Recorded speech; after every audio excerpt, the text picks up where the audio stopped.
Hi, this is Cameron back again to do a book review, this time about a book called Rock in Venezuela. So Rock in Venezuela by Gregorio Montiel Cupello. It came out in 2004. I probably picked it up in when I went to Colombia. I don't quite remember if that's where I got it, or maybe I got it through Amazon. It's just a little book. It's part of a budget line. I'll tell you a little bit about the stories that the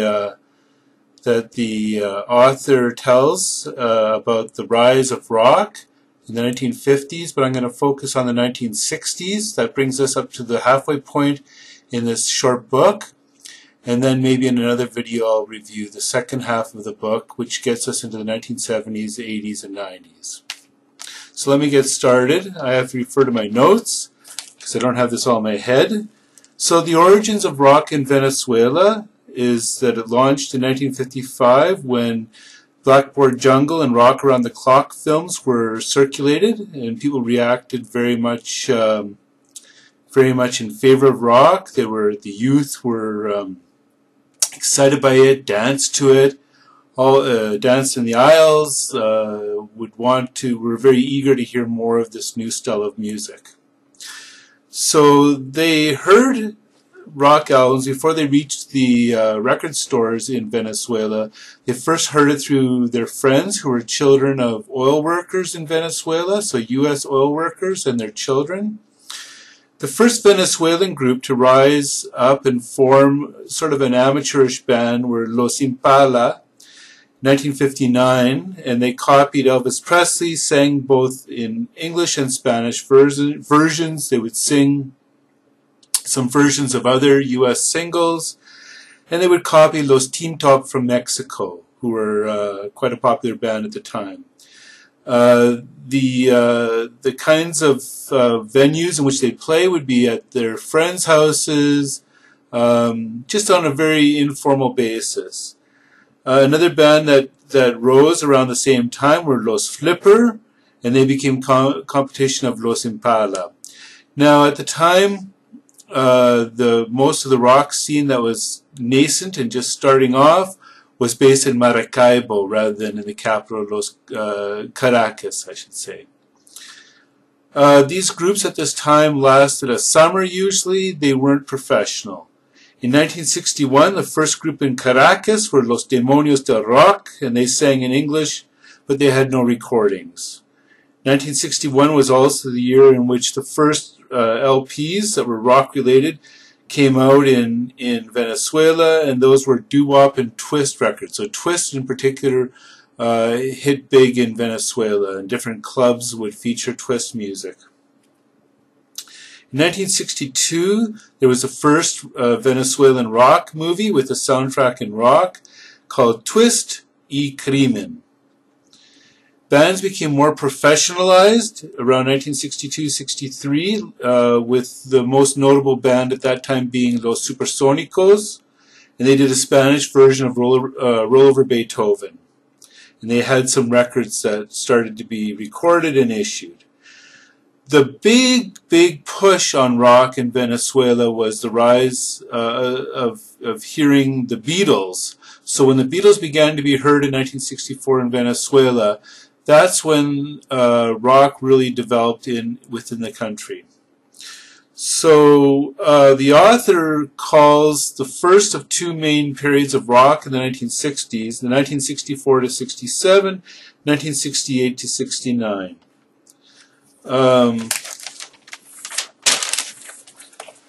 So the five main groups in 1964 were Los Supersónicos, Los Holiday, Los Clanner, Los Danger, y Los Impala.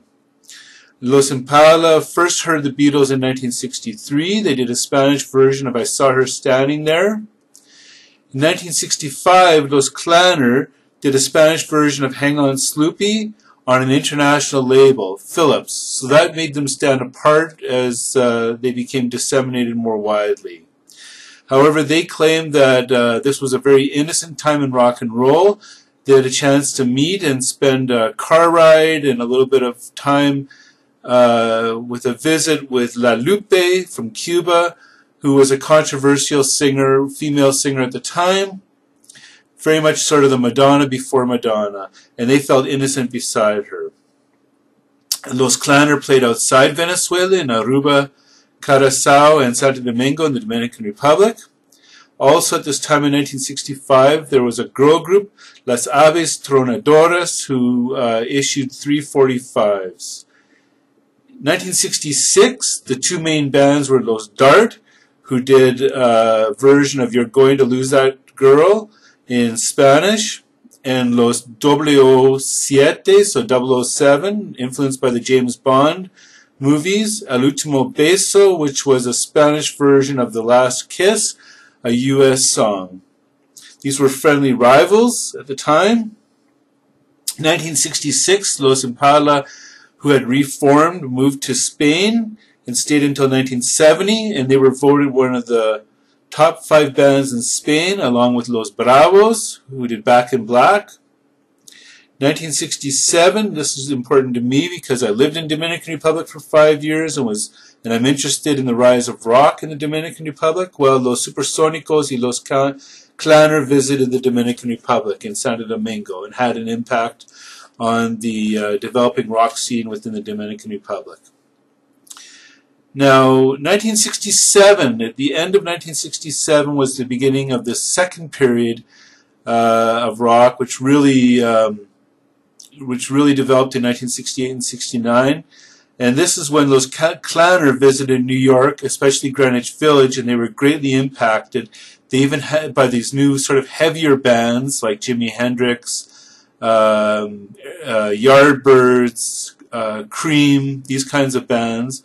And they had a chance to jam with Eric Clapton, and they were very much impressed. In late 1967, there was also the first pop festival in Venezuela. And this was sort of a festival that featured a mix of the old-style rock and roll, which had been the type of music which was popular in Venezuela up to this time, and the new, harder bands that were influenced by Cream and Hendrix. So examples would be Nasty Pillow, Los Snob, so they were influenced by hippie movements in the States. And it's notable that Los Holiday, one of the older style rock and roll bands, made the transition to the heavier style. So what happened in 1968? Well, there was a new label that developed called Souvenir Records, and Souvenir covered these newer, heavier bands, these newer hippie-influenced bands, and they were notable that their records were not black vinyl, but were splotched colored vinyl. So one example was Los Snobs, who sang in English, and they played covers of The Who, the Rolling Stones, Kinks. At this time, there was also the development of pop-up happenings, which mixed theater, music, dancing, and light shows, psicomiméticas, and other kinds of happenings. Radio Capital played heavy US and UK bands, so influenced a wider audience.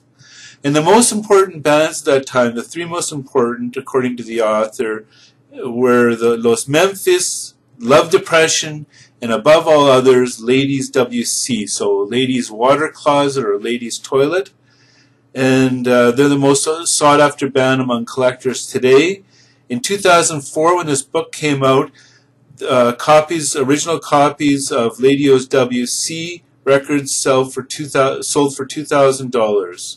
They were known for their original heavy material rather than copying US and UK bands. They played a mix of blues, rock, they used sound effects, and they used ambient sounds.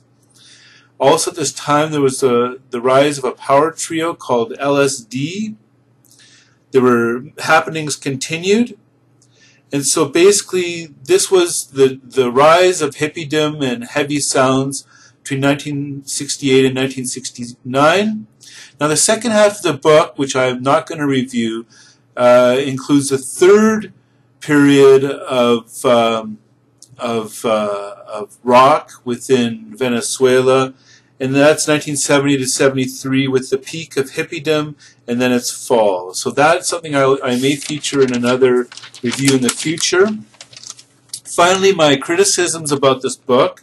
So first of all, what I really like about this book is it's based on interviews with the actors of the time. So the musicians, the radio announcers, some fans, so the real main actors within the Venezuelan rock of the time.